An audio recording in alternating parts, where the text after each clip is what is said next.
So I kind of got it in tune, pretty much in tune, um, and discovered just now that, oh, there's little black dot right there where these are Fs, or supposed to be Fs, and these are Cs. It's a little out of tune. So scary tuning this up because it's like I cranking it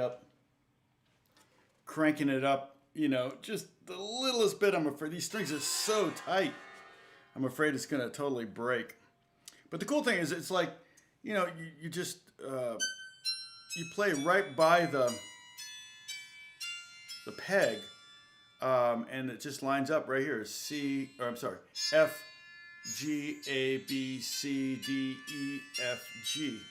So here's C, and then you can see the C sharp, and D sharp, and E, F, or F sharp. It's kind of cool. So I'm having fun with it. I already did a little video of it for not my channel, but it's one of the things I try to do. I try to do for composers to let them know what new tools, new toys I have for their use, essentially using the tools. So anyway, pretty fun. It's so funny because I think one of you called them and ordered one of those. She said she got an order. I called them yesterday to let them know I got it and I love it, and to confirm my other order. Let's see. So who do we have here? Come on, people. 22. Come on, we can do it. We're going to do some more. Let's see. Dennis, what's going on? Okay, don't worry about it, Kathy. Keep your eyes off the chat. Ed's here. Tom, Bonnie and Lee or Bonnie and Jim are here. Bob, Diane, Hook is here. Pepper, Ben, Dennis, Roger. Good to see you. Verdi's here. Bruce is here. Looks like we got the faithful. Art, yeah, hey, great tip. I didn't even think about that, Art. I didn't even know that would work. Art said that you could slow down. The video I posted, here, I'll put a link to it just in case you haven't seen it, but I'm pretty sure all of you have, all the regulars here. But it's the live stream blues in E at 80 beats per minute. You can slow it down and speed it up, and it doesn't change pitch. And Art even says it sounds pretty good still. So usually when you do that kind of thing, it gets a little weird sounding, a little underwater sounding. But hey, it's still probably good enough to jam with. I could even try it and see what it sounds like. Let me open it and see. So I'm opening basically the,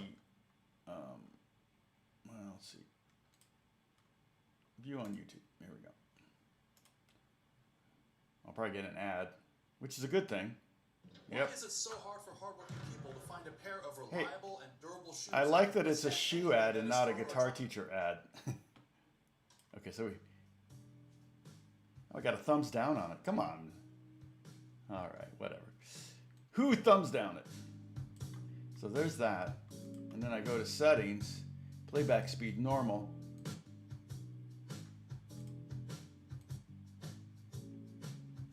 Wow. So 1.5 would actually be about 120.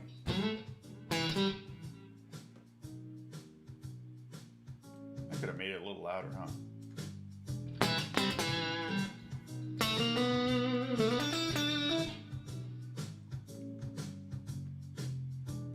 Turn down my guitar. But that's pretty cool, Art. Good call on that. So you could even, so the speeds are, playback speeds are 0.75, 0.5. So 0.5 would be 40 beats per minute. It'd be really slow. 0.25 would be 20 beats per minute. So 0.75 would be about 60 BPM. So having it set at 80 makes it kind of easy to calculate this. So 2 would be, if we did a 2, you'd be playing almost bebop speed.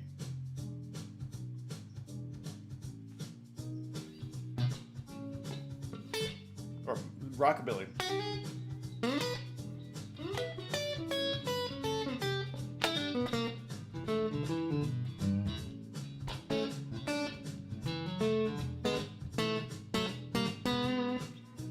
Interesting. It's still really quiet. I should have made it louder. That's my bad. Maybe that's why I got a thumbs down. All right. So that's cool. I like that. I like that. I should make. I may make a comment in the description, or even make pin a comment. I think I actually pinned your comment, Art, and made it the top comment so that everybody can see that, because that's a great idea. Hey, we got someone new. I just got the link and clicked on it. Yes, I was gonna say, ta-da! Look at that, huh? Is that crazy? See what you guys have done? And so, yeah, 75,000 subscribers, 4,500 in the last 28 days. So if you run the math, that means in about 6 months, I should have 100,000, but I do not think I'm going to continue to get 4,500 every month. Thanks, Kimberly.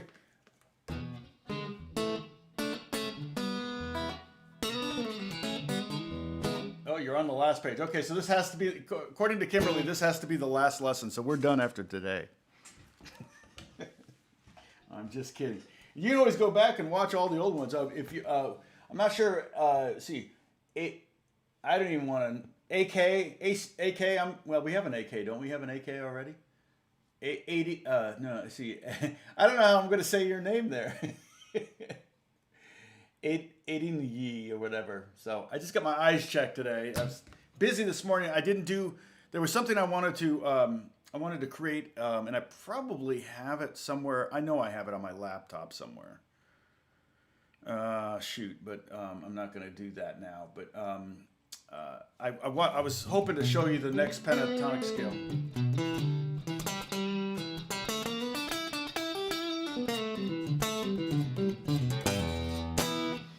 The next pentatonic scale up from this one here. Let's see if I have it in here now, because yeah, from the first one, the E minor.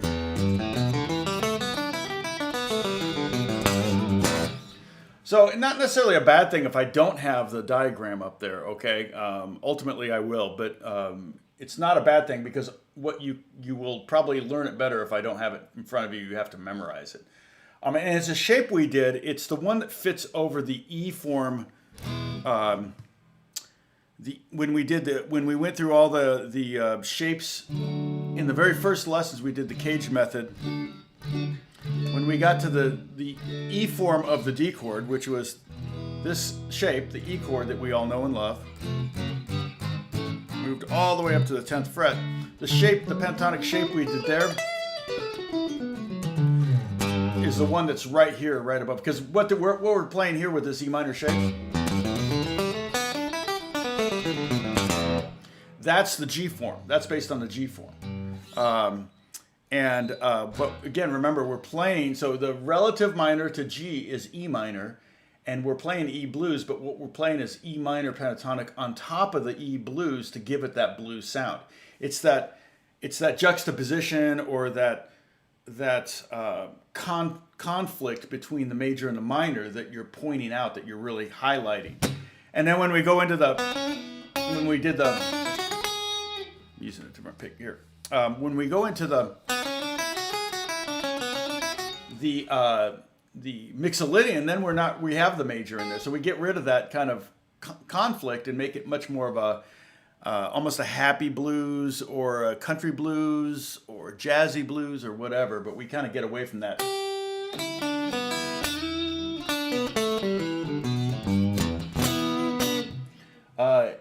Itty, look for this lesson title, but change 51 to 1 and blues basics called to cage. Oh yeah, and I can give you a link to the first one, or actually I'm trying, and I haven't done it completely, but I've got a playlist here. I have them all. They're all in the live stream. So let me create a. Always happy to do this. So I've got a live stream playlist. Whoops. Wait, what? No, stop it. It's filling it out for me. I don't want live streams. There they are, 49 videos. So yeah, I'm definitely not, I haven't put them all in there for some reason. Here's a link to the playlist. So you can scroll through this and get all the way down to lesson number 1. But I guess I haven't, if I go to live, some of these have not been, oh, I wonder, you know what? I wonder if these are,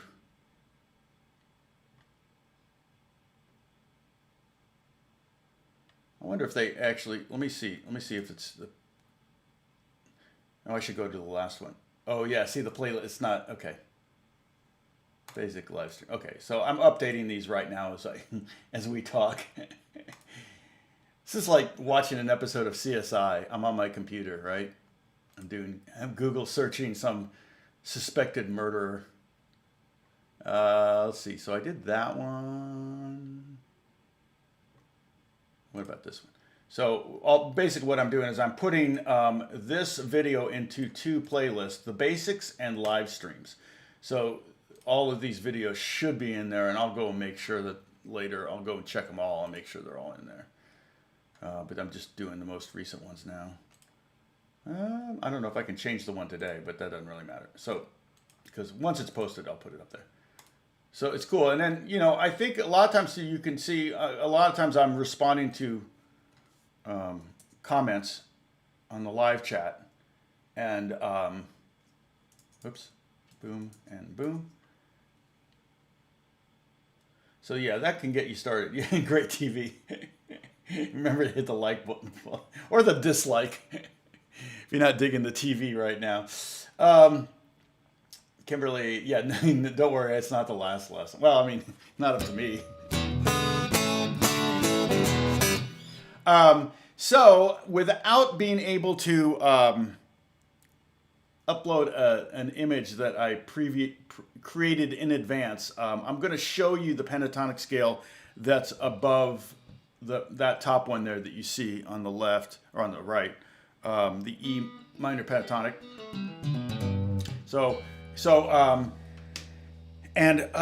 Remember, you can create it simply enough by just playing the E minor pentatonic that we know, this one there, and instead of playing the A there, you play how you tune the A, like. So it's all those notes. Remember our tuning notes, right? 5th fret, 5th fret, 5th fret. That's hard to say. Say that 5 times fast. 5th fret, 5th fret, 5th fret, 4th fret, 5th fret, and then you're going to end on the 5th fret. Okay? So if I were to number this, okay, I'm going to put 12 numbers down, and it's going to be two numbers per string. So it's going to be, these are going to be fret numbers. 3, 5, 2, 5, 2, 5, 2, 5, 2, 4, 3, 5, 3, 5. So I'm going to type it in. It's kind of a shorthand. I'll even put a space between the strings. So 2, 5, 2, 5, 2, 4, 3, 5, 3, 5. Okay. Did anybody go listen to that Paul Anka rant that I was talking about? Somebody did. I think Jim, did you listen to it before when I mentioned it before?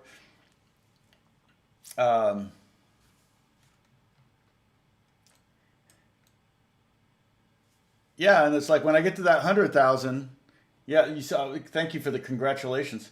When I get to 100,000, I get a plaque, which is cool. And like I've said, I will. So those numbers there that I wrote down, 3, 5, 2, 5, 2, 5, 2, 4, 3, 5, 3, 5, and you can move it. You can start out with your second finger, but when you play those last two, you can play there. Yeah, I know, it's hard to remember to do it, Kathy. Something I mentioned maybe a half hour into the lesson. It's pretty funny. Because somebody actually put it's not a video. I mean, it is a video on YouTube, but it's just images. And like, at one point, it's really funny when Paul Anka says, "Where's Joe?" All of a sudden you see a picture of Joe DiMaggio. Or I forget who else. There are other Joes that show up when he says, "Where's Joe?"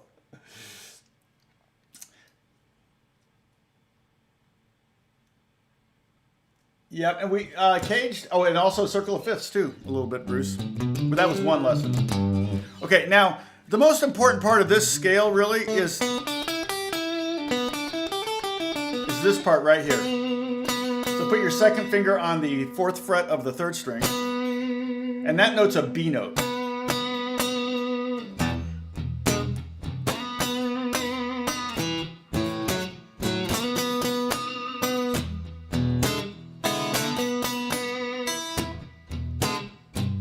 So the B doesn't work great over that A.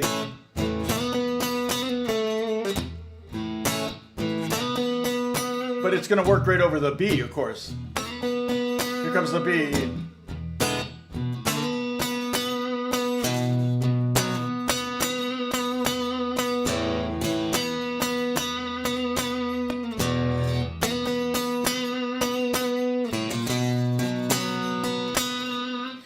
So that would be the monotone blues.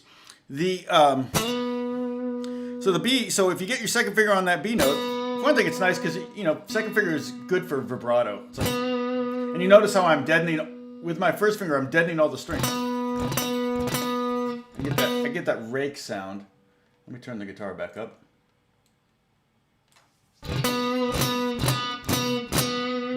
There's just something about that. It's called raking. It's like you're raking the yard with a rake. You can practice raking just by deadening the strings and doing that. And the idea is on a rake to have every string be dead except the one note you want out. And it really has a very drum-like, impactful kind of, like you're hitting a drum really hard or snare or something. It's just very percussive.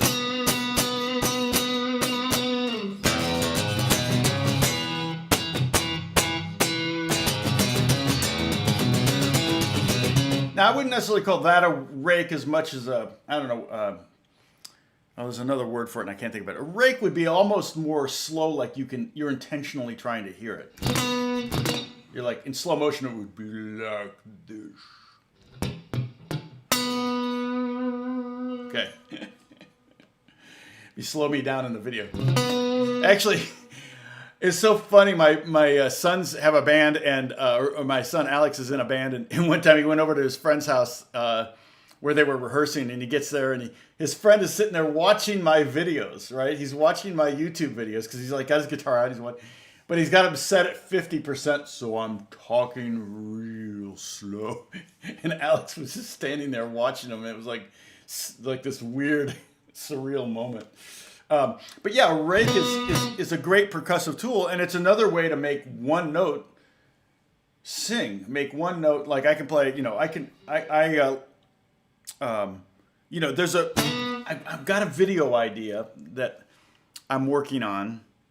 I need to do this. I gotta finish the idea. I actually wanted to do it for my 50,000 subscribers. This is how old this video idea is. But I wanted to do it for my 50,000th subscriber celebration. And it was going to be 50 ways to play the same note. Because I think it's a really valuable lesson in not trying to be the busiest guitar player in the world, not trying to, like I said, for years and years and years, I felt like styles of music where there was a magic bullet that I had to discover that no one was going to give me. And once I discovered it, I was going to figure it out. It's like, I figure out this perfect scale. And so I didn't, kind of pursued that for a long time thinking, I'm going to find something that's going to really open my eyes to the blues or open my eyes to jazz or whatever style. And it's never like that. And so oftentimes it's about having as many ways to say almost the same thing as you can. I always use that example of that band, that guitar player in a band in a club that I used to run sound at back in the early 80s. And the guitar player, they did Dizzy Miss Lizzie by the Beatles. And he managed to play that lick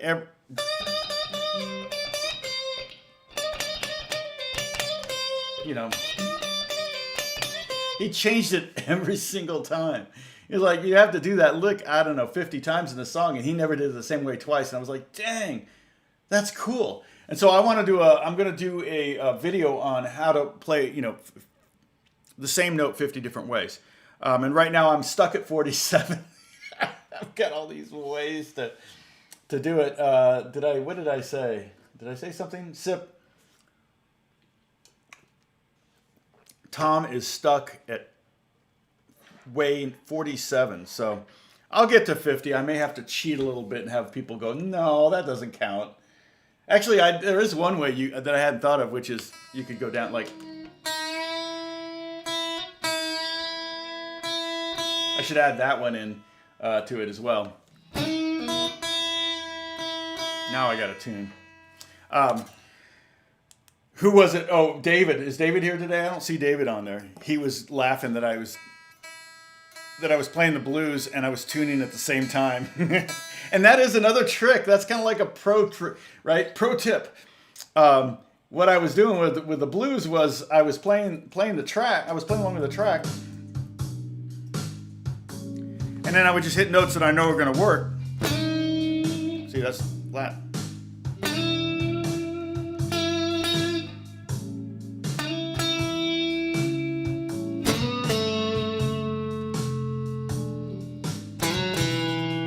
And just go through the strings until you get them all.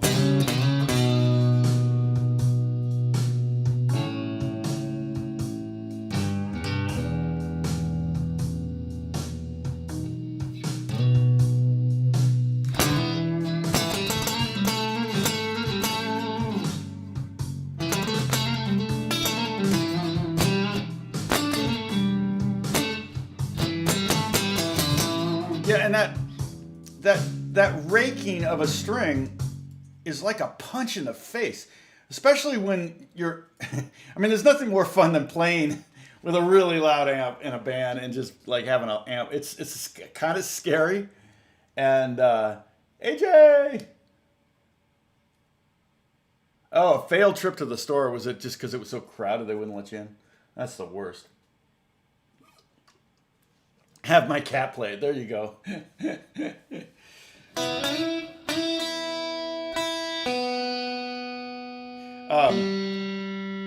But yeah, that raking, that's something you can really practice. Usually I take my second or third finger and then I mute with my first finger, or you can mute with your second or both or whatever.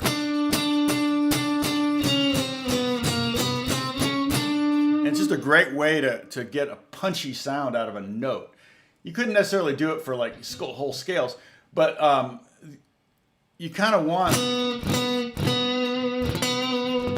you can slow it down. There's, everyone has a different way of doing it and a different speed. It's kind of like vibratos. We talked about that before. But some people might go where you barely hear it, but you more sense it. But that one's slower. It's like, that's what it sounds like in slow motion. Yeah, we had a cat named Segovia. She was also a stray cat that we took in. And it was I think the first night we let her sleep in the apartment, and was before we had kids. And we're laying in bed and I hear this, literally.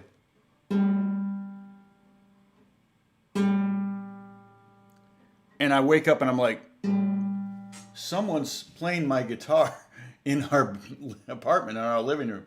I was a little freaking out. And so I had, we didn't have any furniture. It was right when we got married. We had no furniture. And my guitar was just laying on the floor. I must have been sitting on the floor practicing when I was too tired to practice anymore. I just laid it down.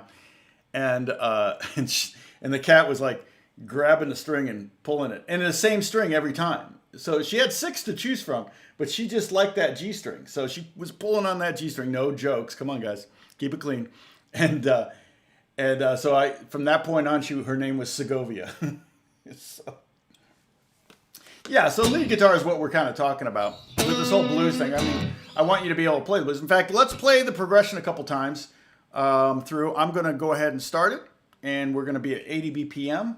And get your chords ready. Oh, let me get let's see, which chart is it? Do I have a chart for it? I think I do. Yeah, that's the one. Okay. And if we want, we can do this, if you really think this is better.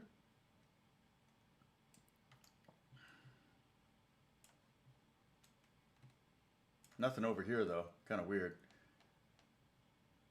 I could put the stock ticker symbols over there. I can make this bigger. Like thus. Okay, so again, if you have, here are the 3 chords that you're going to need: E7, A7, and B7. The numbers on the bottom there reference your fingers on your left hand, not the fret numbers. The black dots are on the fret numbers, so you can see the E7. You have your first finger on the 1st fret of the 3rd string and your 2nd finger on the 2nd fret of the 5th string. Like that. And so on and so forth. Now, if you can't change fast enough, just hit downbeats. So 2, 3, A7, 2, 3, E7, and then hit E7 again. If you can hit the downbeats, if you can change fast enough, then go ahead 2, 3, 4, play like that. If you got that down, maybe play bar chords, like this A7 here. Go up to B7. If you can do that, you can practice. Okay, you can practice that. So and if you want, you can try this new one, which we're going to work on in a little bit.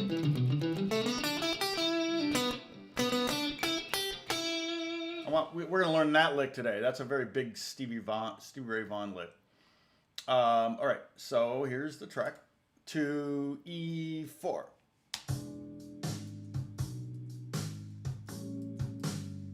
Oh, question. Charles has a question. Oh, the new one is just E minor. It's also it would be a G major pentatonic, but we can think of it as E minor pentatonic. And I'll play it. Well, I'm going to play chords first because the B7. A7, E7, B7. Try to go to quarter notes. You can do half notes too. So 2 strums. 1, 2, 3, 4. 1, 2. That could be a transition from playing whole notes to playing quarter notes. So play 1 and 3. Whoops, sorry. Opposite where the snare is. It's all right. Oops, sorry, Dan. I'm reading the things. JJ, B7, A7, E7, B7. Go to every 4 beats. A7.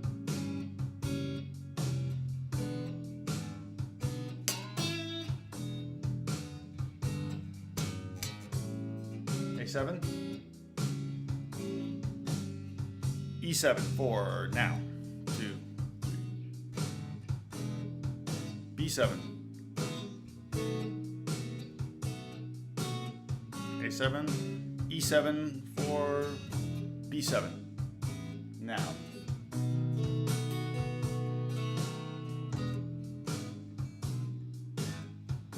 Yep, that's true, Dan. Or Tom. Yeah, so if you just slide that all the way up to the 13th fret. And for the A7, you can do that too.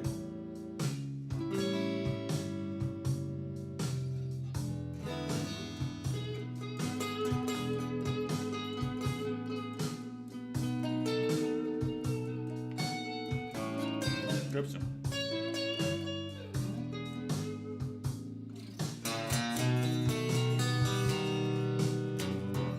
Okay, and then you want to do.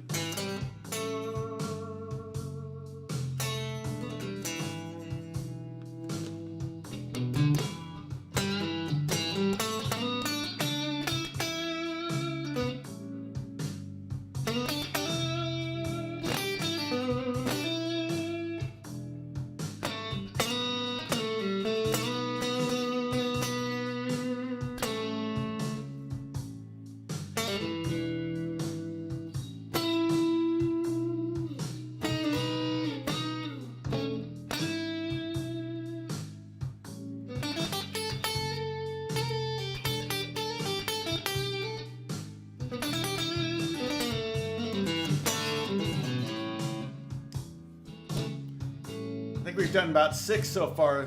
You're chipping away at that 1,000.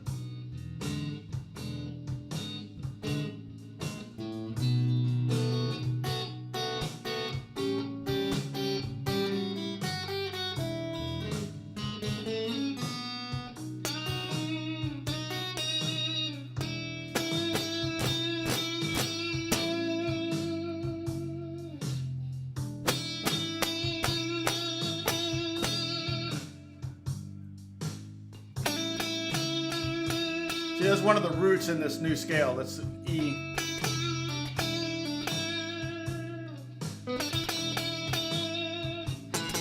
The other one. There's the B. The A is right there or here.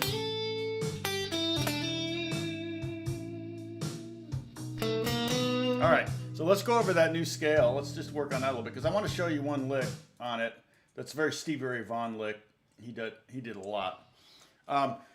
So the scale, you can start with your second finger on the 3rd fret of the 6th string, sorry, bottom string. Okay. Now, if you want, you can start with the opening and then go to that.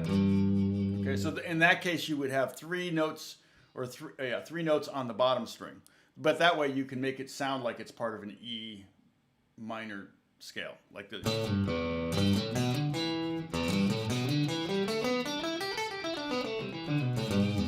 Because that G just wants to pull off to the E anyway. So if you're doing the scale, if you get all the way down there, all the way down to the G in your solo, you can always pull off to the E if you're over the E chord or if you're over the A chord. Either would be fine. But on the A, you might go to the open A, or you might slide up to that A note. So we have 3rd fret and then pinky on the 5th fret. And we're going to go over the note names here in a second. Then go to the 2nd fret of the 5th string, 1st finger. Then the 5th fret with your pinky. And then the 2nd fret with your 1st finger. And then the 5th fret with your pinky. And then the 2nd fret with your 1st finger again on the G string. And now we're going to go to our 3rd finger on the 4th fret. And then we're going to go ahead and slide up 1 fret. So our 1st finger is going to be on the 3rd fret of the 2nd string. And then here's our E right there, 3rd finger. Top string, 1st finger on the 3rd fret, and 3rd finger on the 5th fret. Let's do it again from the bottom. Hit that low E for me. And then go 3rd fret, pinky, 2 on the 5th string, 5, 2, 5 again on the next string, 2, 4 on the next string. And then kind of move your hand up into, technically what we're doing is go into 3rd position. That means our 1st finger is assigned to the 3rd fret. So we're in 3rd position. And hit your 1st finger on the 3rd fret, and the 5th fret, and 3, 5.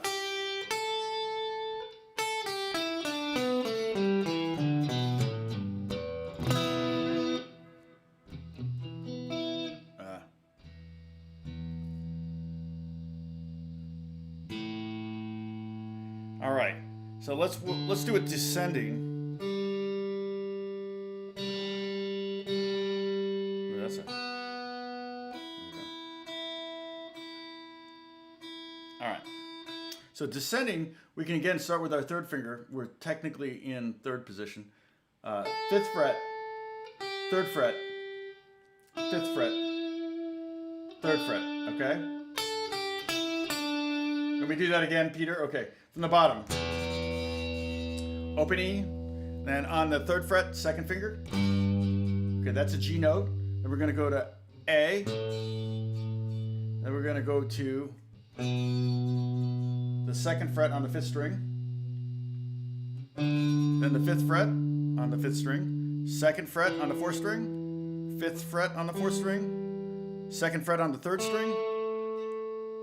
4th fret on the 3rd string. Then go up a fret. 3rd fret on the 2nd string and 5th fret, and then last string, 3, 5, and then backwards would be 5, 3, 5, 3. Okay, and then slide down. So third finger is going to be on the 4th fret, 2nd fret on the 3rd string. Pinky, reach out to that, get that. This is a G note right there, G, on the 5th fret of the 4th string. second finger. I mean, sorry, second fret with the first finger, and then 5, 2 again, 5, 3, and if you want, you can hit that open E. That doesn't always work, obviously. If we were up a half step, it's not gonna work.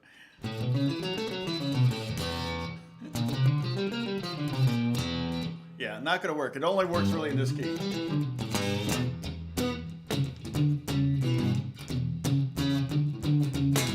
Okay, so what I want you to do is I want you to put your second finger, I'm not gonna isolate it. I don't want to create a screenshot opportunity here, but this finger right here, read between the lines, right? Right there, that finger right there. Put that on the 4th fret.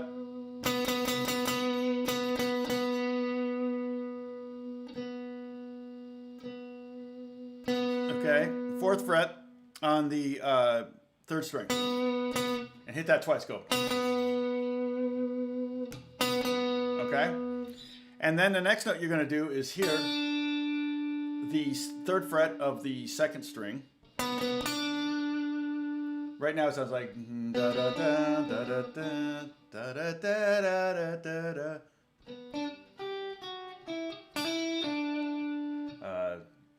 Lullaby. Is it Brahms' Lullaby? Okay, but we're in E, so we're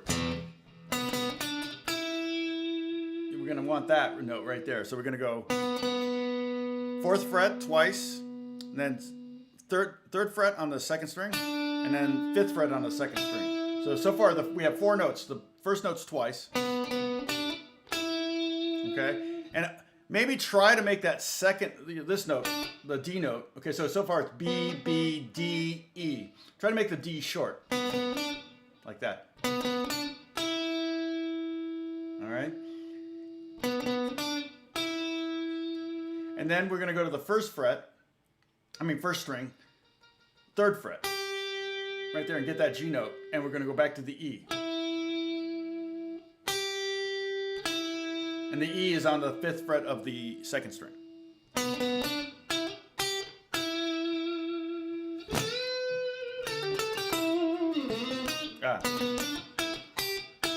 I hear Stevie Ray Vaughan do that lick all the time, and so that would be in the key of E.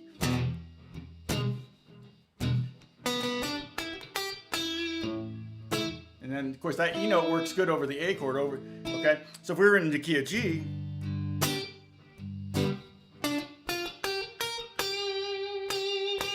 you would be there. Or if you were in A, so if you want, you can do this. Go. Okay, if you got that down, and say E, and then go up a fret, and that's the landing note. The note you want to land on, that's F. So that would be the lick in F. Half step above F would be F sharp or G flat. Not going to probably play in the, well, you might play in F sharp. It's a cool key. I like playing in F sharp, but you go up another fret, do the same lick there, and it's in the key of G.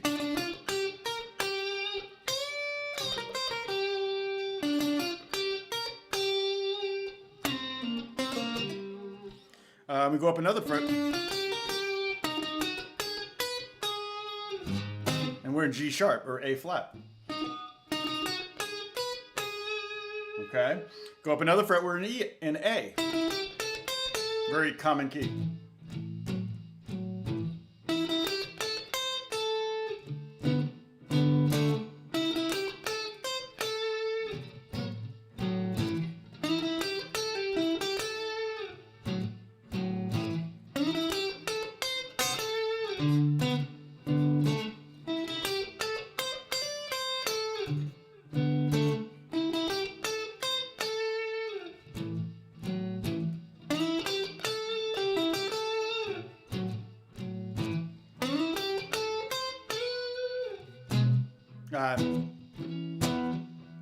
And then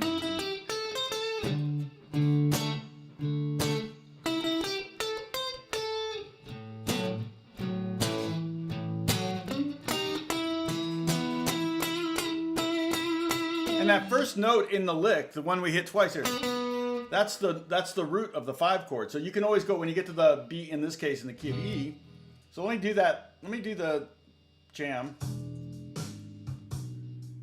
And then play this lick like ad nauseum over that.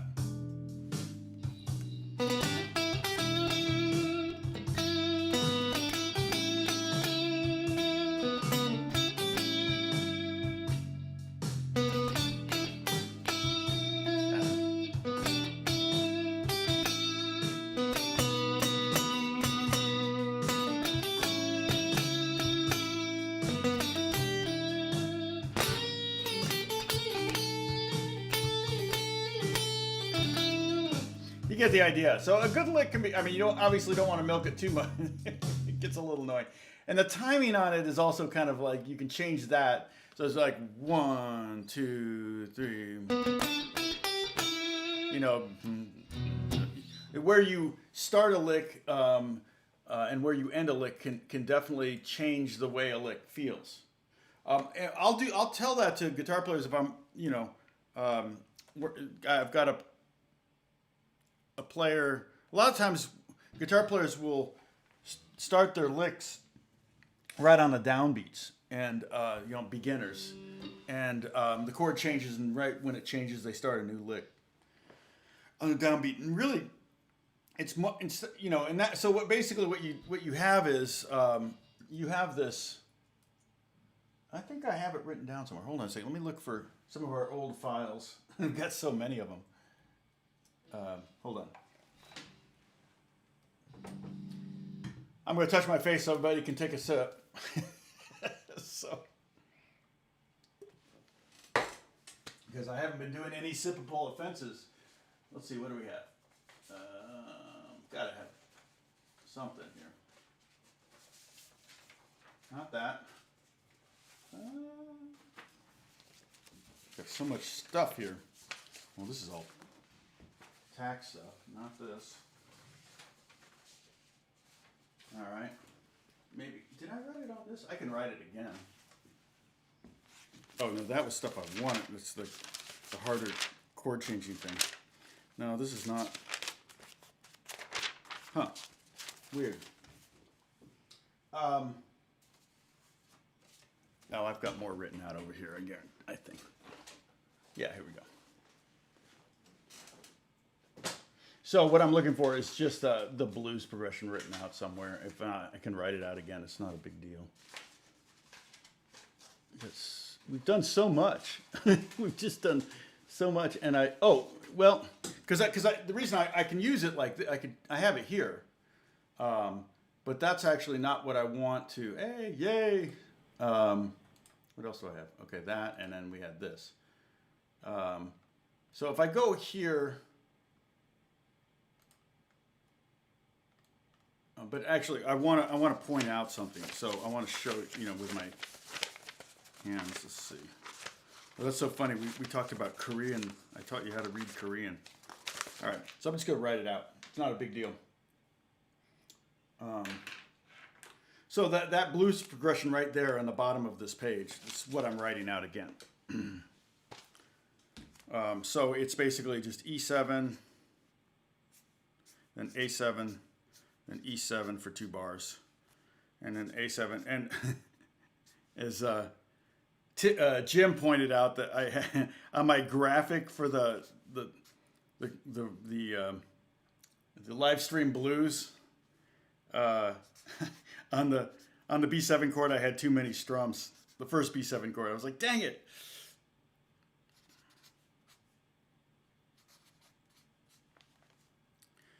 So a lot of times what happens, and we talked about this too, where you would, I'm gonna go full screen. We talked about this before too, when guitar players would play, they would like first start soloing, they would take a scale and then okay, this is the A blues. Oh, it's going to D chord. Okay, let me slide up to D and play the D blues. Okay, oh, it's going to be, okay, and I just slide the same scale around. And that's just, it's real obvious. It doesn't create the most interesting melodies or solos. Remember, when you're soloing, you're just spontaneously writing a new melody. You know, if you listen to blues melodies, you know, what they call it, a stormy Monday, Tuesday's just as bad. They call it Stormy Monday, but Tuesday is just as bad. It's 2 notes. So why does the guitar solo have to be 4,000 notes? It doesn't make any sense. But anyway, so one of the things that happens is beginners will often play. Let's see if I can do it. Here we go. So E7. Okay, so they'll play over this, and then they'll get to the A and they'll play over that, and then they get to the E and they play over this, and then they go to A over here. Do it this way.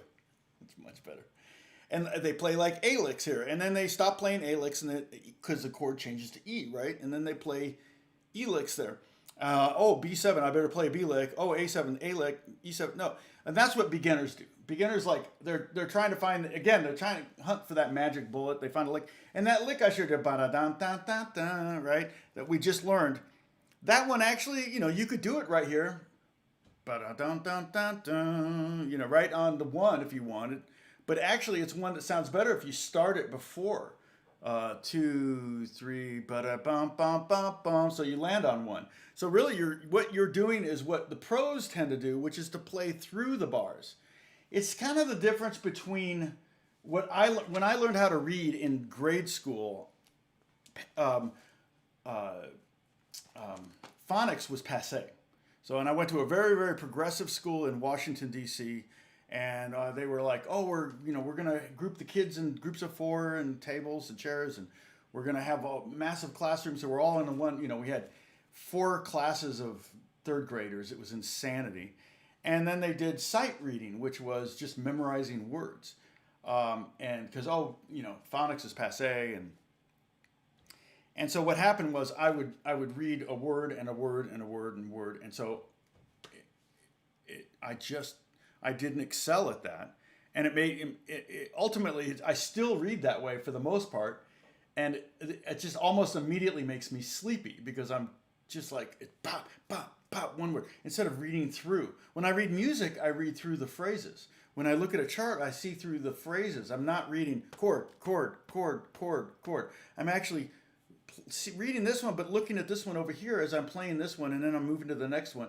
But I've this is nothing new, so you can glance at this, or you can glance at this and go, you can read this with one look. Just like you can read that with one look. You can, if you've seen this before, it's like you can glance at that and boom, there you go, you've read the whole thing.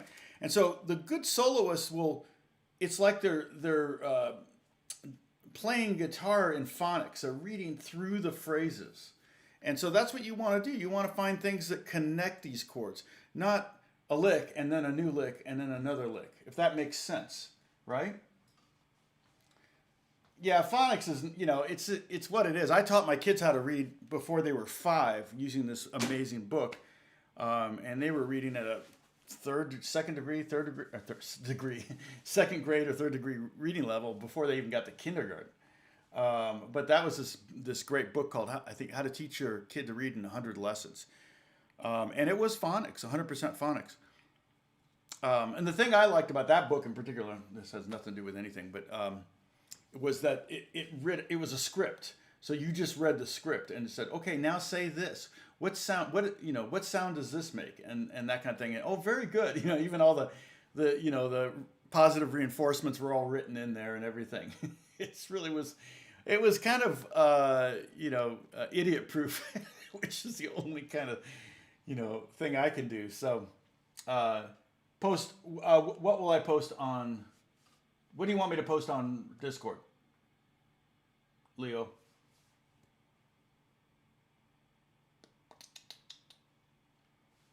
Because I see you saying post it on Discord. Is that for me?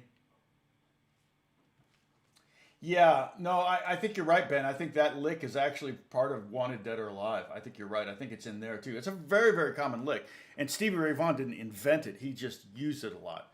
It was a way that he would do that bend. It's a little hard to do in this position for the E.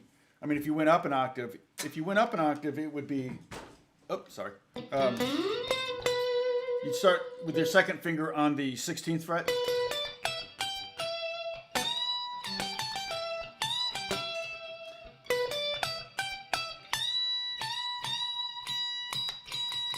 And he's bending up to the 5th of the key, which is good over the E chord and over the B chord too. So it's a great lick to do.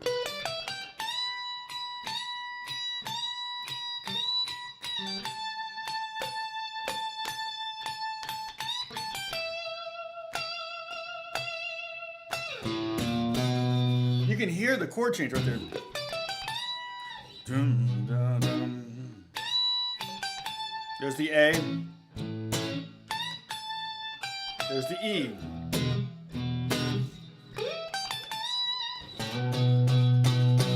So it's a good turnaround lick too. It's not as kitschy as.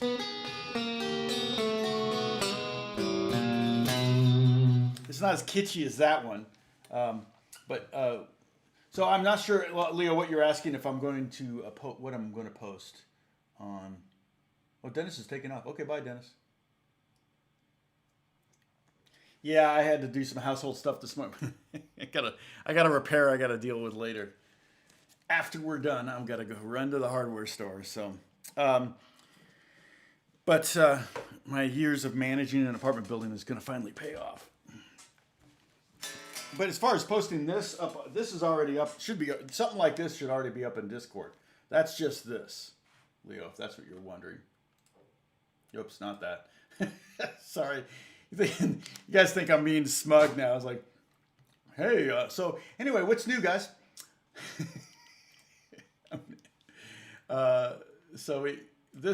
This progression right here, though, the 12-bar blues, that is that should already be up there on Discord.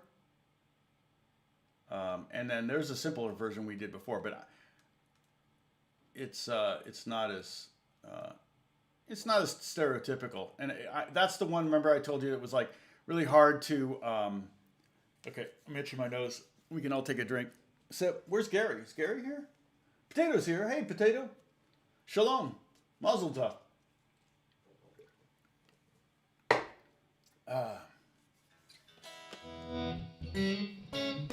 Oh, no, I didn't own the apartment building. I mean, I'd say I wish, but man, it's such a... Right now in California, it's really hard to be an owner of property, I think. There's so many rules and restrictions, taxes, and it's insanity. No, we just managed it. It was a real blessing. I mean, we had no money when we got married. We had no jobs when we got married. So we got into this building, and we were there for about 5 years. It's kind of like story time, Diane. Hey, Paul Becker's here. Paul was in that apartment. In fact, Paul built a closet that's still in that apartment building. I say that every time I see you, Paul. Hey, Paul, check this out. I should just do this. This. Woo! Party! Hey, Innes, Portugal. Don't worry. You're not too late. You can always go back and catch up. It's not a big deal.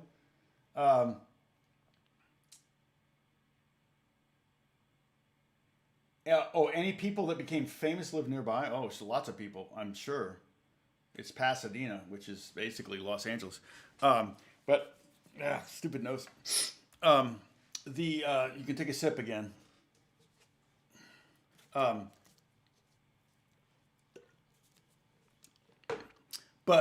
We rented, there were 2 apartments available when we showed up at the place, and we had, like I said, very little money, and no jobs really to speak of. Because my wife was on staff at the Crusade, and she had to leave staff because I didn't go on staff, and I thought I was going to, and so I kind of let all my gigs and everything dry up. And so then when we got married, we decided to move back to Pasadena we never really left. I'd lived in Pasadena before that, and so did she. That's where we met. But we ended up finding an apartment in Pasadena and started our new life together. And they had 2 apartments. One was a 2-bedroom, which was, of course, $100 more a month than the 1-bedroom. And I wanted the 1-bedroom because it was cheap, but the 1-bedroom had green shag carpet, so it was like Elvis's jungle room. And the 2-bedroom apartment had brown shag carpet, which was the lesser of 2 evils. And she was like, I can't live in green shag carpet. I said, okay. And it ultimately was a huge blessing. Again, touching my face, so sip again. It was a huge blessing. And because we ended up needing that 2nd bedroom, 4.5 years after we got married, we had Alex, but also I had a place that I could set up as my studio and for practicing, and put my record collection in and all that stuff. So that I had. Furniture we didn't have at first, but record collection I had a lot of those. And so so we'd been managing. I mean, we'd been living there about 5-6 years when, and there was an old lady that was a manager when we moved in, and we were by far, of course, that would make sense. We were 25 and 26 when we moved in. So we were by far the youngest people in the building, though, because it was all old ladies, because the lady that was managing it was an old lady. So you almost tend to, when you're managing a building, it's almost your circle of influence who ends up in the building. It's one thing if the building's standard price. I think our building was super cheap compared to the market. I mean, our prices were almost half of what market value was. And so we had people just dying to get in the building. So it was just, I would get emails every week from somebody, hey, is there an apartment available? So it wasn't, it didn't take very long to, kind of replace all the old ladies. So that was, it was definitely one of those things when we started managing it, it just kind of changed the demographics of the building changed quite a bit. But we had, so then that old lady left and another lady came in and she got fired, I think. And then another lady came in and I guess she wasn't making enough or something and she left and she got permission to give us the keys and we were going to get free rent for a month while she was gone. She was going back to Vegas for a month and she never came back. Actually, she came back in the middle of the night to empty her apartment, kind of unbeknownst to everyone, and she never came back. So we just kind of de facto ended up the manager.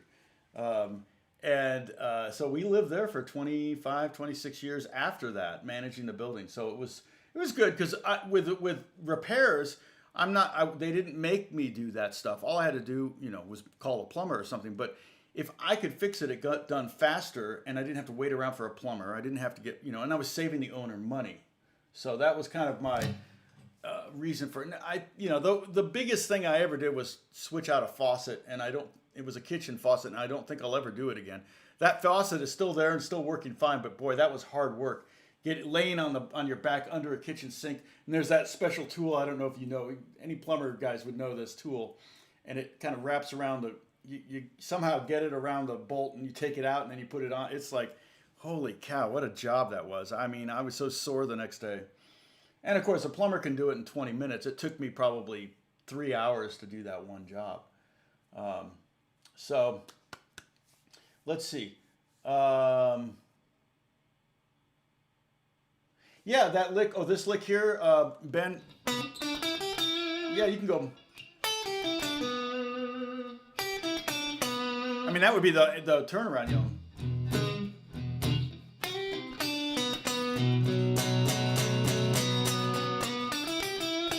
I mean, you could start that lick. Let's see. I can do that. Let me just loop the E chord. This is going to sound kind of weird, but I'm going to loop one chord. So we just have one chord here. So it'd be this, just the E chord. Right? So very boring, one chord. And then I'll put the lick on the downbeat. 2, 3, 4.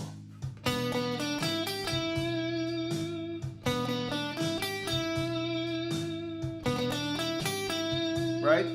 So that's on the down. Oh, we got a question here?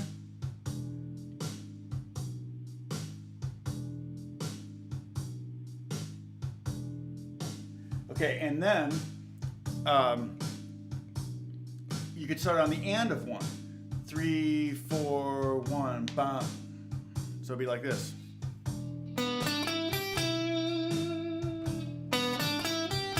So this note is on 2.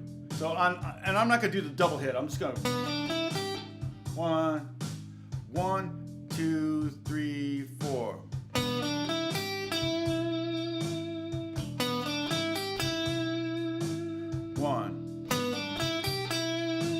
1, 2, 1, 2, 1, 2, 3, 1, 2, 3, 2, 3, 4, I just did there, it sounded like I was doing the same lick over and over again. I wasn't. I was playing the same lick over and over again, but I was starting on different beats. So I started the first time I did it 1, 2, 3, 4 on 1. Then I moved it to the and of 1. And so this is one of the things that I would tell young soloists, young guitar players studying it. I said, don't start every phrase on the same moment in the bar. In a 4/4 bar, you've got 8 eighth notes. You can start the lick on any one of those. Okay, start on 1, sure, but then try it on the and of 1. Try it on the and of 4, which would anticipate 1. You can try it on the and of 3, which would really anticipate 1, or you could start on 4, which is 1 beat before 1. Those kind of things. So you can take that same lick and try to play it on a metronome. Try to play it in a different spot. Okay, that's more almost a pro tip in some ways. Let's see. Okay, so somebody was asking me. Yep, I saw the question from Ben. I just read a book about the Golden State Killer. That was in Pasadena. That must have been in the 70s. The Golden State Freeway is the 5, which is funny because we used to. California is so funny this way, but we used to call the freeways by their names, and so the Santa Monica Freeway is the same as the San Bernardino Freeway. It just depends on what direction you're going. Now they call it the 10 East and 10 West, but back in the day, if you were taking the 10 East, it was the San Bernardino Freeway because you were going towards San Bernardino. They still kind of do that a little bit. Some people still do that. If you're driving west towards the beach, you'd call it the Santa Monica Freeway because that's where it ended. Now the 10 doesn't end in San Bernardino. The 10 goes all the way to the East Coast, I think, right? It goes all the way to Florida, I believe. Or I'm not sure where the 10. I think the 10 ends up in northern Florida, if I'm not mistaken. I've never taken it that far. But the Golden State Freeway was called the 5, and you would also call it the Sacramento Freeway because when you take it to Sacramento, I think that was if you're going north, and if you're going south, I guess you would call it the Golden State Freeway. And the Golden State Freeway isn't too far from Pasadena, but it doesn't. And if that's the Richard Ramirez, was it about Richard Ramirez? Ben, do you know? Because if it was, I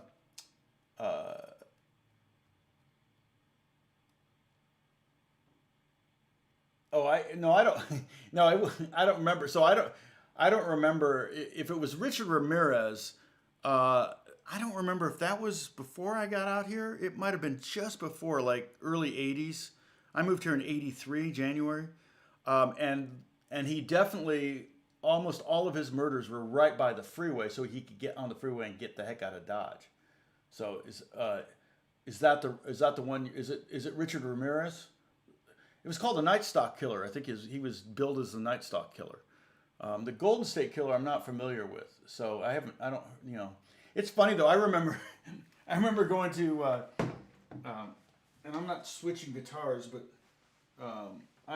Tom will refer to himself in the third person so everybody can take a drink. Let's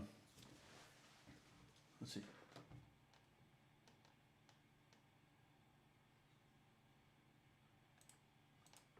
Isn't that funny? I live here and I've never heard of him. And I live in LA, so Pasadena is very close to LA. So that's crazy. That's crazy. Oh, sorry. I can't post that one, Ben. But I know what you're saying. I don't disagree. So cheers. Potato's getting the hang of it. I got about that much left, so I got to be careful.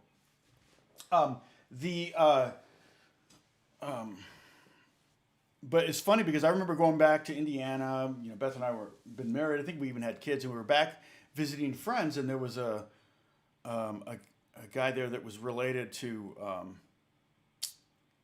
one of my best friends. In fact, he was the brother-in-law of the best man at our wedding. And we were in Indiana on a lake, chilling out by the lake, and he was telling me all about this book he read about mud balls. And I'm like, what's a mud ball? He goes, well, you should know there was a giant one in Pasadena just 5 years ago. And I went, what? He goes, yeah, it rolled down the hill and knocked over houses, and it's just like a mudslide, but it's in the shape of a ball, and it was coming down the hill, and it destroyed all these houses in Pasadena and cars and everything. I said, where? And he's like, pulls out the book and he names the street, and it's like, I live on that street. I never saw a mud ball last year, or 5 years ago, or anything like that. I've lived on that street for 10 years. It was like, what the heck? What were people reading? So, but I mean, I'm not saying that the golden, I'll look it up after we're done, Ben, and find out about it. And I'll probably freak out and be like, how did I not get, raped or killed? It's, my mom would call me. She goes, I heard there was a shooting in Los Angeles. And I'm like, yeah, there's 20 million people just in LA, or just in the area of LA, the LA County, which is the largest county, I think, in the country. If I'm not mistaken, it's a huge county.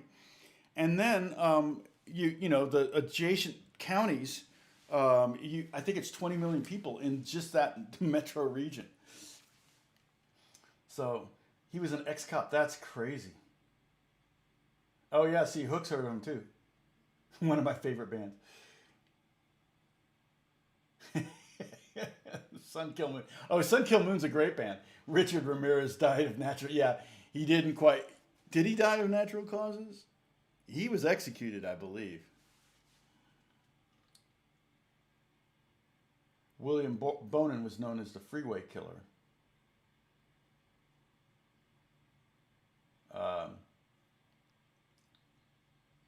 Yeah, and so they had names, and later they had numbers. We still use and some of us still use the names. I mean, the locals, like, I'm not a local, but I've been here for so long. Baco Cat knows what I'm talking about. The Pasadena Freeway. It's like, well, what's that? It's like, because it's not called the Pasadena Freeway. In fact, they changed the name of it to Parkway because they're trying to get people to drive like 45 miles an hour on it by designating it as a parkway. And people, it's actually the oldest freeway, I think, in the country. I could be wrong. I don't want to but it's super windy. And they made it that way because they didn't want people to fall asleep because there were no stop signs, there were no intersections. They were worried that people were going to fall asleep, so they made it super windy. And so it's, when you're young and you've got a nice car, a fast car maybe, it's kind of fun to drive, especially late at night when there are not many people on it. But I'm sure what happened was some city council person bought a house down there, and because the Pasadena Freeway actually has these on-ramps that it's like a stop sign, and then you just wait for traffic to clear and you pull out. You're literally right up against the freeway. So it's pretty hairy the first 50 times you do that to pull out onto the freeway with no acceleration, because the freeway is cutting through houses, and I mean, it's really tight through there. And but that's the 110 freeway. And then it goes down to Long Beach, and I don't know, what do they call it there? That's called something else there. But that's the other thing we say. Here we'll say the 605 or the 405. And in Indiana, pretty much everywhere else, they just say, yeah, get on 465. In Indianapolis, that's the freeway that goes around Indianapolis, 465. So you say, yeah, just take 465 over to... And we would never say that in California. We'd say, take the 465. But when people come here, they're like, what's with the... Why are they... Is it modifiers? Is that what the is? Yeah, we blame you for this. Yeah, we're definitely getting off... We're getting off the topic, aren't we? I love chatting. I don't know about you guys. I don't need you. How many do we have watching right now, by the way? We've probably scared everybody away. Yeah, 42. Got 32 likes though. Not bad. Not bad. Don't forget to hit the thumbs up if you like it. If you don't like the chattiness, if I talk too much, go ahead and give me a thumbs down. That's fine too. If it makes you feel better, I'm down with it. Ben, remove your crazy comment above I can't. I don't know which one. I'm not sure which one was a crazy comment, but anyway, it's all good. Don't worry about it. Yeah, it's all about me. Hook, you got that right. So what we can do is let's see if we can play this lick. What was that sound like down an octave?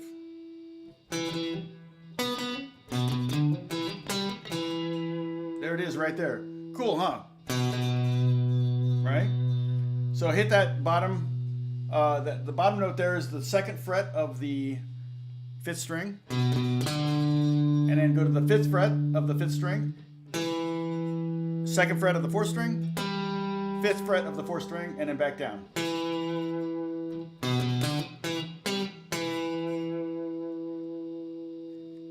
Yeah, no, you can't drive 55 on a part.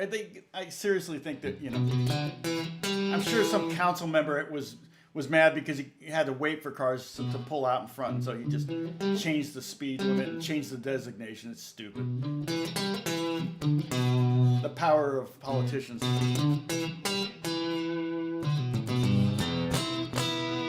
Yeah, a little story, Diane, was, so there was this street that I used to take, well, when I lived in Pasadena, I used to have to take a road called Los Robles all the time. And it was a great road because there was no stop signs. You could get down to where I was going down to Alhambra a lot. And so I could get down there in no time. And then one day I went and there were 12 stop signs where there hadn't been any stop signs before. And completely pointless stop signs at intersections where there was never any other car waiting to cross. You just would stop and wait, and they would post cops there and give you a ticket. I fortunately never got a ticket. I knew what they were up to. And I'm like, what the heck is going on? Why? And then what happened, all of a sudden, all these houses started getting fixed up on Los Robles and getting sold. It turns out like one of the city council members had bought a bunch of like beat up properties on that street and then turned it into a quiet street and then sold all the fixed them up and sold them for mega profit. And I'm like, that's just wrong. And you're inconvenience all these people just so you can make a buck. And so my next door neighbor at the time, he was a local newspaper. He was a journalist for the local paper. And I asked him, and he's a pretty well-known journalist now. I'm not going to say his name.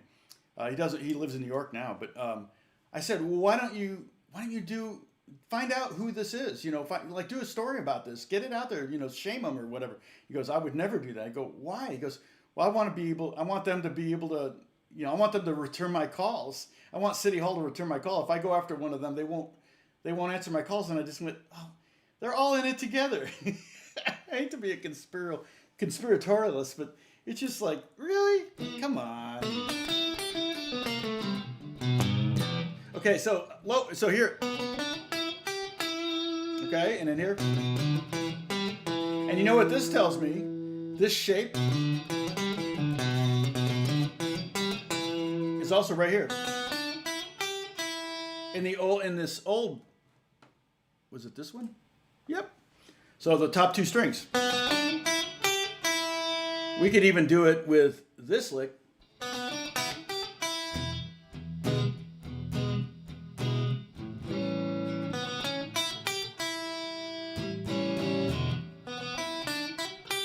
Sorry. I don't know what I'm doing here. Okay, then A7. And then go to the B. You might want to change it.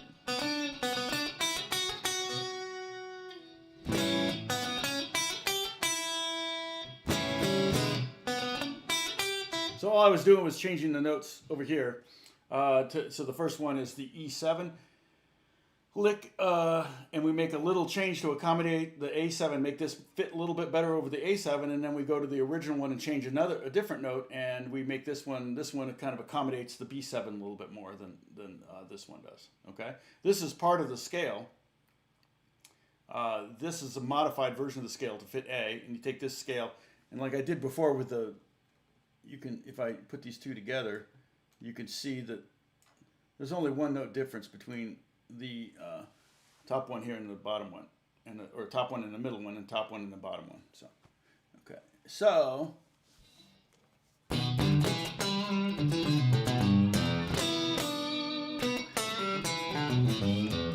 yeah, you could do so much on the top 2 strings. And all that stuff. Again, if you want to take it to the next level, you can try to find those same licks on the next 2 strings, or up here. So you can go.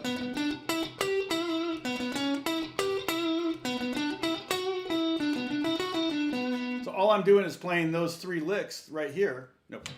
Here. Playing those 3 licks right there. Okay, I'm playing them up here at the 9th fret. They look the same. The only difference is there's no open string.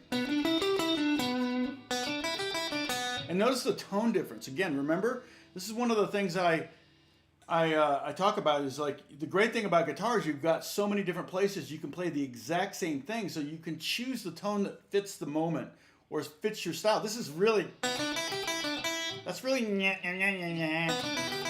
right, especially on the bridge neck bridge pickup. But up here it's like nice and woody. It's got almost a human quality to it. Almost sounds like a voice. So that's the beauty of the guitar is you can find, and that's kind of halfway between the two. And there's even another one.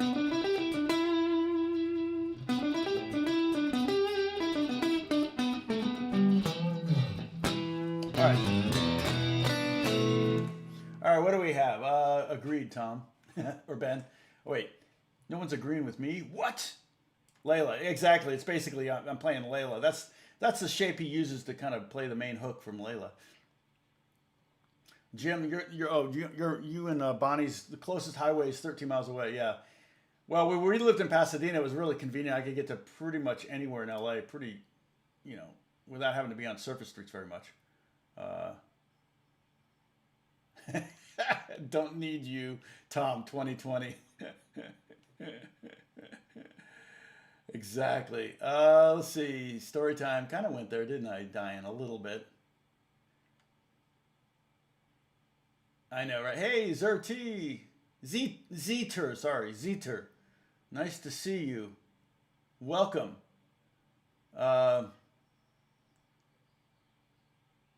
Let's see. Over the past lessons, I've fallen in love with these top 2 strings. Yep. Everybody's saying hi to Z. Yeah, blues is fun. Like I said, blues is a great. It's just like almost the first thing you would ever learn on guitar if you were to not take lessons and not, study from books, and you were just a jam with people in town or whatever. And that's what I'm really hoping you can do. Once this is all over with, my goal is for you to get out there and start playing with other people. Just one other guitar player. You can play the blues with one bass player or a piano player, or heck, you can even play with a drummer if you want. Yeah, you probably could, Hook, you probably need to get that pinky involved. Again, I could show you we got some new people. Why don't we do the warm-up exercise? I'll post a link to it here. Okay.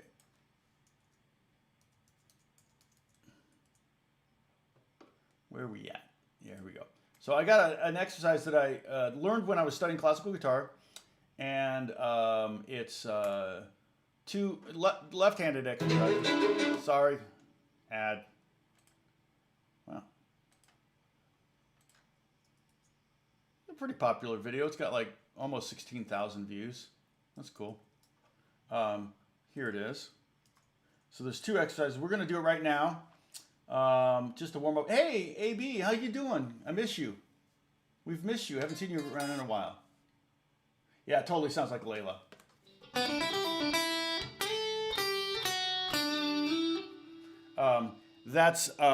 Yeah, but it's just, and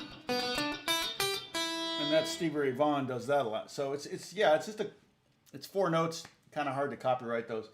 So here's that exercise. Let's do this together. The goal in this is to try to get your pinky. I'm going to go back to big screen. I don't have this, and so let's do the first one. 1, 2, 3, 4, 4, 3, 2, 1. Okay. So basically, you're going to go 1, 2, 3. Oh, you know what? I'll change guitar so we can all take a drink, and I'll do I'll play my classical guitar, and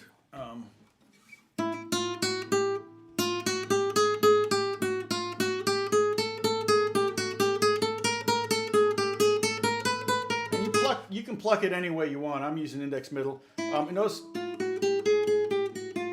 the further up the strings I go, the warmer it gets. Down here, if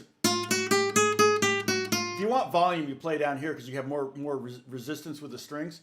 But if you want more woody tone, more pleasant tone. So what I'm doing is the key is not It's not that. It's one. So when I say 1, 2, 3, 4, 4, 3, 2, 1, I'm talking about your fingers. It only happens to apply to frets the first place we do it. 1, 2, 3, 4, and then 4 again. 2 or 3, 2, 1. And this one will work your pinky a little bit because your pinky's doing 25% of the work.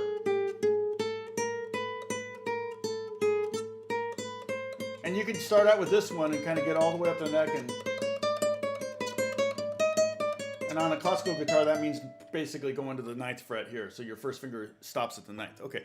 Now the one I really want to work on though is, and this one will work your pinky and help your pinky stay involved. 1, 4, 3, 4, 2, 4, 3, 4. Okay. Man, allergies are crazy today. I can feel it in my eyes, my throat, scratching. Okay, so what I mean by 1, 4, 3, 4, 2, 4, 3, 4, again, talking about the fingers. First finger, 4th finger, 3rd finger, 4th finger, 2nd finger, 4th finger, 3rd finger. Go up a fret and do it again. You can stay at the same fret if you want to. I always like moving up because you want to be capable on all the fretboard because the frets do get smaller, so it may be easier or harder depending on the size of your hands. So to play really high on the fretboard can be very difficult because the frets get the size of mandolin frets. And then as far as what you do on the right hand, it's up to you. I would, once you have this down and are just using it as a warm-up, go back down.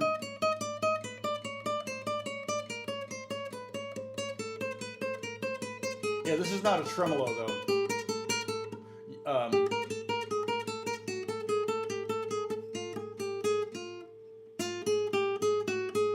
Yeah, you can also do it.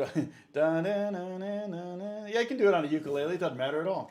Doesn't matter what guitar you do or what instrument you do it on. And you go up the string. And what you would do is go up every string. You can do it while you're watching TV or whatever. The right hand is not as important, but what you can do once you have this down, if you want to work on your alternating picking,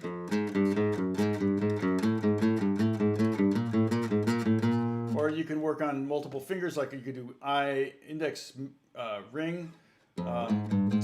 Pepper posted some pictures of her book that she got. She got the Carcassi method. No, I'm sorry. She got the Segovia scales. And it's basically 24 diatonic scales, major and minor.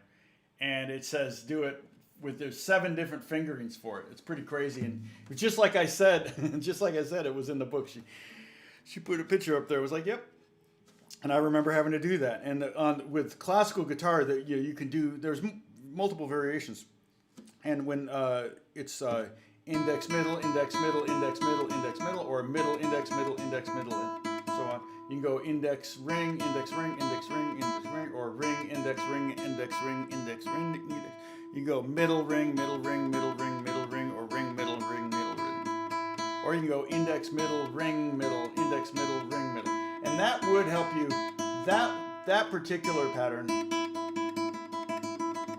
would help you get into the tremolo thing. I don't know if I could do this. I don't think I could do it as fast, but tremolo would be like, I'm going to do a different tremolo. And I don't have a thumbnail right now. So I'm going to do that trick where I put a thumb pick on for classical guitar. Let's see if I can do it.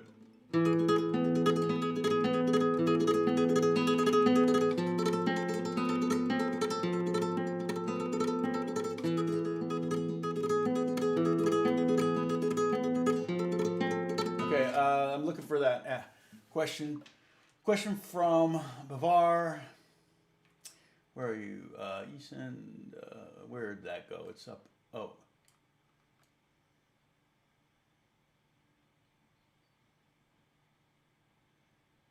Is that a fat guitar behind Tom? Which one? You mean the one up a high? That's my Django guitar. I think if you're talking about the top one up there, yeah, that's. The strings are really old on it. It's a great guitar. It's a very nice, beautiful. Look at the wood on this. A beautiful guitar, but it's just not.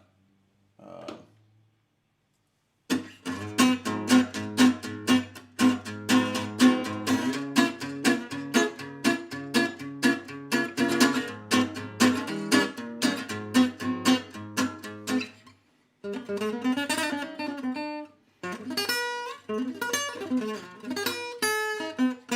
so out of tune, it's not even funny. Not funny. I changed guitars so you can take a sip. The problem is it uses these loop end strings instead of ball end strings, so I can't use elixirs on it, which is a drag. And the strings that they make for these are really expensive, so they don't. What's going on? Oh, I hate it when I accidentally hit the. And I'm using a very heavy pick on this guitar. But it's got that kind of choked sound that the Django guitars tended to have. Small sound hole, big body. Interesting, the bridge is very much like what they used to do. And it's also not, the strings are not mounted here like they would on an acoustic guitar. They're actually mounted here. So the strings are not touching the actual top of the guitar at all. I mean, they're touching through the bridge, but that's the only point. So it's kind of a different sound. I need to use this more like on pop records because I think that it would be a unique enough sound.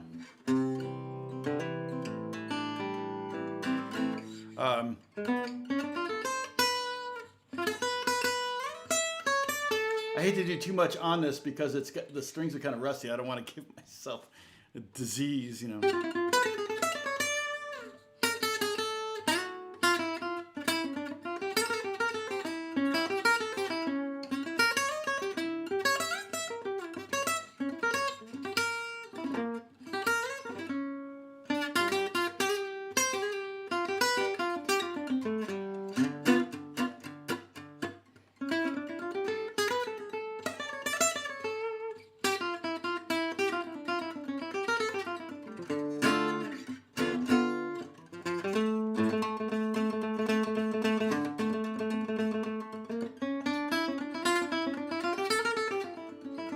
I don't know what a 00 body is, David.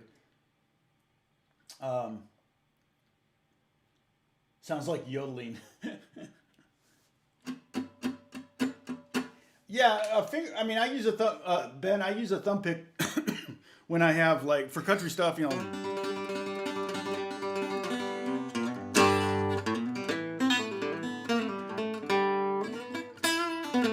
Yeah, really, this guitar is kind of hard to play that way.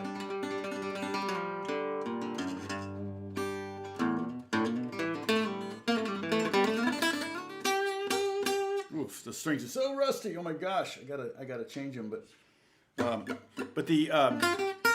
actually I want to record some more music for my record, and there were a couple tunes on there that were these gypsy jazz tunes that I did.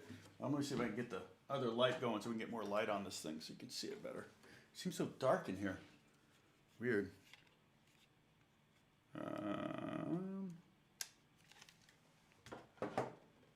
Yeah, helps a little bit.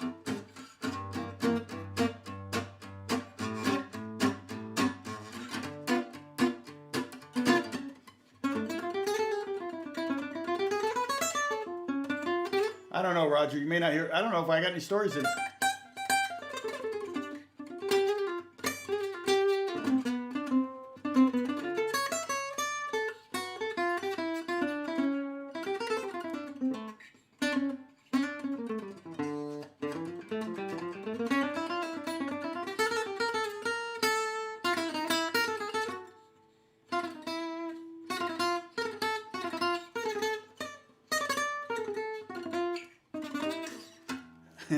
Tom practicing, actually not even practicing. But I've written some kind of gypsy jazz type tunes, and boy, it's dusty. It's fun. I mean, I really like playing that style. I couldn't do it live because I just wouldn't have the confidence, and I don't have the repertoire. I've done it on movies and records, and like I said, I've done it on my records, you know, on my recordings, but not ever. I think I have one that I did. It wasn't that guitar, actually. It was a different guitar. I got that one more recently. Let me see if I can find it. Let's see.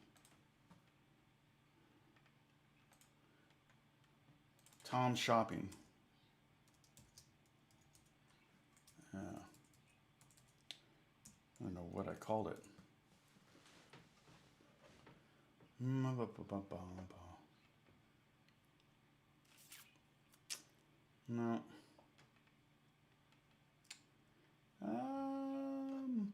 What would it be? Songs. Is it? Did I call the playlist songs? Original songs. Yeah. So probably I have one in here. I have some classical stuff. Let's see. Huh. Oh yeah. I think this is one of them here, right?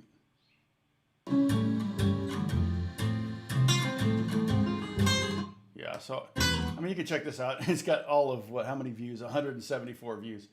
Isn't that, it's just slides from Paris, our trip to Paris, and so there's that. Okay. Question: can we use tetrachords to change keys? Yes. 100%. Yep. Yeah, you can totally. A lot of people do that. That's a very common thing to kind of think of. We talked about tetrachords before. When you let's see, I'm changing guitars again, so you guys are getting a lot of sips in. But when you play a major scale, a major scale contains two identical tetrachords: whole, whole, half, and another one: whole, whole, half. So yeah, you can totally think, you could do that. You could go.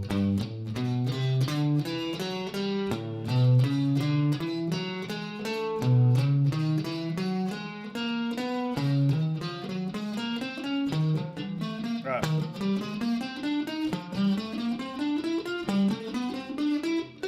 We're back to G. So I'm going G, D, A, E, B, F sharp, D flat, A flat, E flat, B flat, F, C, G. So yeah, they kind of, you can do it backwards too, I suppose. You're going, let's see.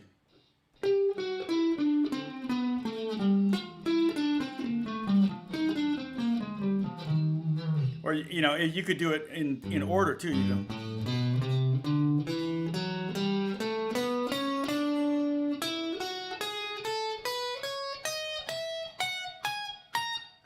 I mean, I could go up 6 keys that way. So the key of G, then D, A, E, B, F sharp, so on and so forth. Yeah. Yeah, and you could totally play, over the C, you can play C major or G major. You could also play D major. You just end up with a Lydian sound.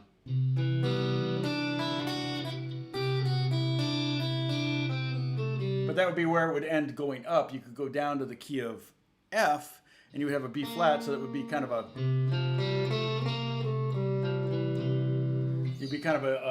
C7 vibe to it. So, and again, I'm out of tune. It's getting warm in here. We don't have the air on. Well, yeah, I set the air so high it's not going to kick on. I kind of like it warm. Oh, and my son is calling me. Yo. Good, I'm on live. Say hi to everyone. I don't have a speaker on. Building stuff?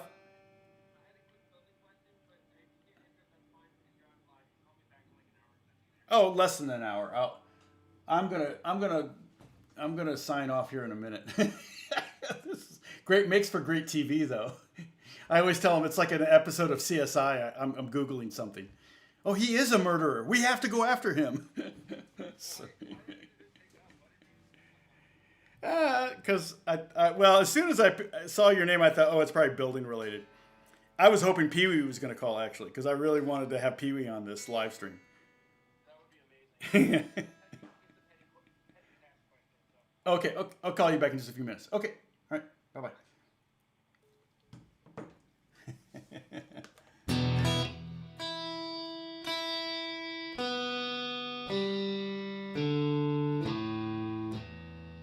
I don't normally even see my phone. I have my phone on mute, but I just saw him. And see, in fact, actually, Pee Wee did text me, but he texted me, didn't call. Okay, question from Ben and Bobbert. Tetrachords. Okay, Ben. That's part of the problem there. It's all the way dark.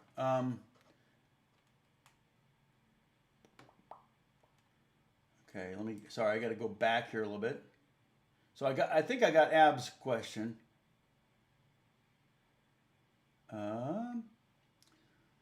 So what are tetrachords? Okay, when did we talk about tetrachords? That was when we did.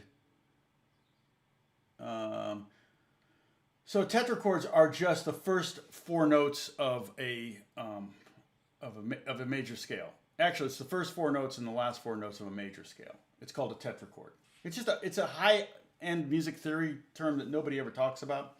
It's not really technically a chord, but it's a way of looking at a major scale to realize it's just made up of two tetrachords, or two similar groupings: C, D, E, F, and then G, A, B, C. And then we use tetrachords to do the circle of fifths. So to go up a fifth, there's C, and then if we go to the second tetrachord, there's the first four notes of our next scale. And if we go up to that one, we get the first four notes of the next scale. So yeah, I'm trying to, what video was that? That would have been live stream. Let me see if I can find it real quick. Well, I'm trying to remember, was that chord theory? Was that, no, modes, when I talked about modes, right? Yeah, shoot, I don't remember exactly when we talked about tetrachords. But if you want to, go to modes, I think started on day 13. Oh my gosh. Day 13. Lesson 13. So yeah, that's chord theory. I think we'd already talked about it when we talked about chord theory. So if you go to lesson number 13 is the first one where we talked about modes. So let me give you a link for that. And then, boy, sorry, it's 2.5 hours. I mean, it's an hour and a half long. So I know we talked about it at some point there, but I'm not exactly sure where. Okay. And then Bavar, probably a similar question. Yeah, good question. What are tetrachords? So yeah, it's not any like big secret thing. It's not like some amazing tool you can use for anything other than cheating. We used it to cheat, remember? When we did the circle of fifths. In fact, I know for a fact when we talked about circle of fifths, we did talk about it, but I don't remember the first time I brought it up. So let me see, where's circle of fifths? Chord theory, here's that one. So I may have been talking about tetrachords here in this circle of fifths lesson, but on the assumption that you already knew what I was talking about. So I don't know if we go into too much detail about it, and it's also back when I was holding up pieces of paper and making you take screenshots. So if you're on the Discord, let me send you a link for the Discord, and we'll sign off here in a minute. The Discord, and again, the 12-bar blues thing is here. So if you want to practice that, and Art pointed out that you can change the speed. Remember, you can change the speed of YouTube videos and the key doesn't change. So if you want to practice it slower or faster, you can do that. So it's at 80, and you can take it down to 60, 40, even 20, and you can take it up to double 80, 160. So you got multiple choices there. Yeah, it was basically we were doing shortcuts when we were creating the circle of fifths. Because remember, it was the first tetrachord in C, and then it was the second thing, the second tetrachord, which gave us the first four notes of the next key. And then when we went backwards, you go, oh, okay, if you start on this, So it was again, it's just a kind of a way to cheat. I can't think of any other use for technically tetrachords. So what was I going to look up? I was going to look up something on my YouTube channel, right? Now I can't remember. What was I going to look up? Dang it. I don't remember now. Shoot. Somebody tell me what I was going to say. Take care, Kumar. See you, AB. No, I already... Oh, yeah, no, I already... Did I already post the... Yeah, this is... Oh, shoot. No, I don't want to do that.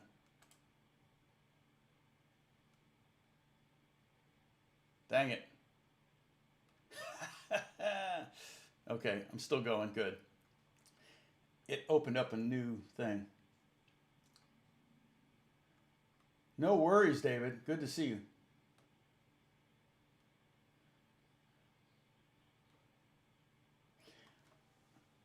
Apparently, if you play Tetrachord, it's an add 9 and 11, omit the 5. Yeah, I mean, if you were to play that, yeah, if you were to say a C Tetrachord, you'd have a hard time finding all the notes, though. It's super easy on piano. It's a cluster, basically. So there's C, D, E, E, and F. So if I were to play that, what would I call it? I would call that, you might call it a C2, C2-4, no fifth, like you said. So yeah, that would probably be right, Verdi. So, is it live or is it Memorex?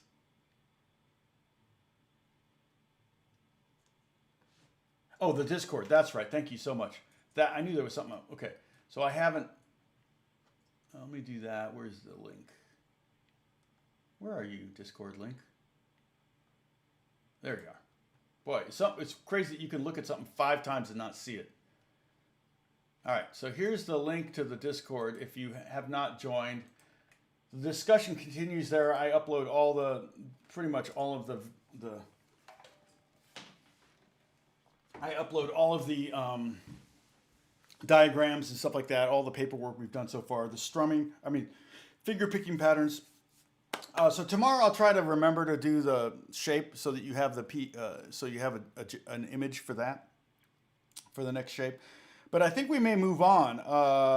Any thoughts about what we want to talk about? I was thinking of strumming. Pepper mentioned she'd like to work on strumming, and that's one we can do. I might have to do a lot of we might have to do a lot of metronome work, yeah, squirrel. All right.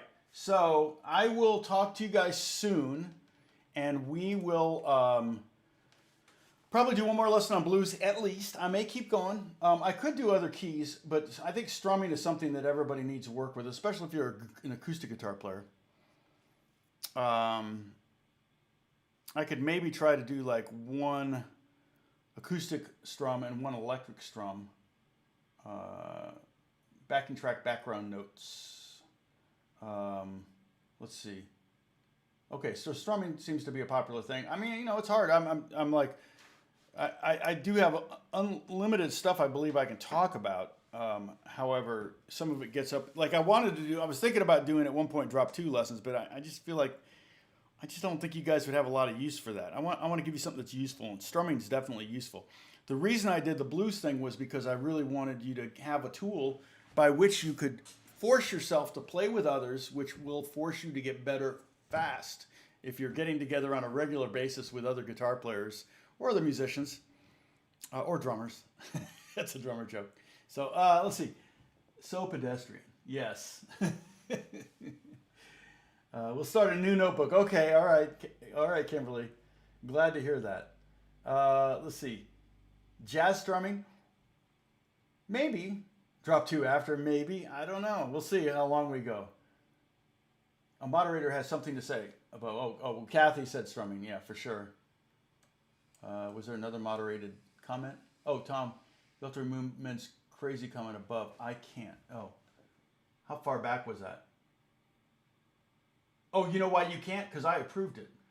I think I approved that one. But I can go back maybe. Was it, you said Ben, right? It was about the murdery thing. Yeah, it's probably because I approved it is why you couldn't. I kind of read it at a glance. I didn't see anything that was horrific. And I can only go so far back right now. So don't worry about it. I think we're okay. I'm not too worried. I'm not too worried about the live chat. And again, when they say that ads are restricted or whatever, I almost always get better advertisers than when my video gets approved, which is really funny. When I that murdery thing, when I normally my videos have guitar teachers on them, and I'm like, well, no, I want to be your guitar teacher. I don't want this guy to be your guitar teacher. So, that's yeah. Bavar Ben was asking me about a book he was reading about a murderer in California, the Golden State Murderer. So, and I approved the comment, but I think it had the word rapist in there or something. So it might have been a little bit sketchy, but I approved it. Sorry, I shouldn't be moderating. I should let you guys do it. But I'm glad. So Kathy, yeah. So we'll probably do some strumming. So have your acoustic guitars ready. Well, you can have both your electric and acoustic. What I may do is give you an electric. I'll tell you what. I'm going to do two things. I'll try to remember this for tomorrow. We're going to do some acoustic strumming, and then I will probably do some kind of parallel groove that be more for electric players. Okay, so you can work on both. It won't be impossible. But that way we can start kind of getting that. And like I said, with somebody says, what's the most important thing I can learn on the guitar? You know, it's like, again, they're looking for that magic bullet. And I'm like, I don't know. I'm going to touch my face so everybody can take a drink. Yeah, it's been a murdery week from my portfolio. Yeah, right. I always say, you know, definitely one of the most important things you can learn as an electric guitar player is learn your fretboard, learn all the notes up and down. We could also work on that. That could be another lesson or two where I just quiz you and you guys try to do it. That would be weird though, watching me go, okay, where's E flat? Play 6 E flats. You know, and then I always say for acoustic guitar, people that primarily want to play acoustic guitar, I always say having a lot of grooves with your right hand is really key, because oftentimes people do the same groove on every song and it's like, oh my gosh, that song sounds like the last 10 songs. It doesn't matter what the chords are. If the groove is the same on all of the songs, they're going to sound like the same song. So you got to kind of up your game, your strumming game. So we can talk about that. Okay. And you'll have to be able to make open chords and stuff, but we can even just do it with one chord to work on the groove, or play even open strings. On the electric, we're actually going to play no strings tomorrow, I think, if I remember to do this. But maybe not tomorrow. Maybe tomorrow we'll do one more blues lesson, and then we'll start that, okay? Okay. Yeah, don't forget to like. No quiz at the end of the week. Don't worry about that, okay? I'll see you again. Yeah, I'm trying to get your heads filled with my knowledge as much as I can. I appreciate you all being here, because like I said, I do this. This is for me, not for you guys. It's like I'd be going crazy if I couldn't be seeing people right now. So, hey, I see Deb now. Oh, you're going to try the G tuning. Okay, very good. Very good. Do you have a slide, Deb? Do you have something you can play slide with? You can actually use a lot of things to play slide with. Some things work, some things don't. I tried to use this copper pipe, but it's not thick enough. And I obviously wouldn't put it on my finger because it's too small. But it's too thin around inside, so, or not the inside, but the outside. Anyway, so I will talk to you later, and we will party tomorrow. Okay. God bless you. I'll talk to you soon. Bye bye. 52. 1 new set.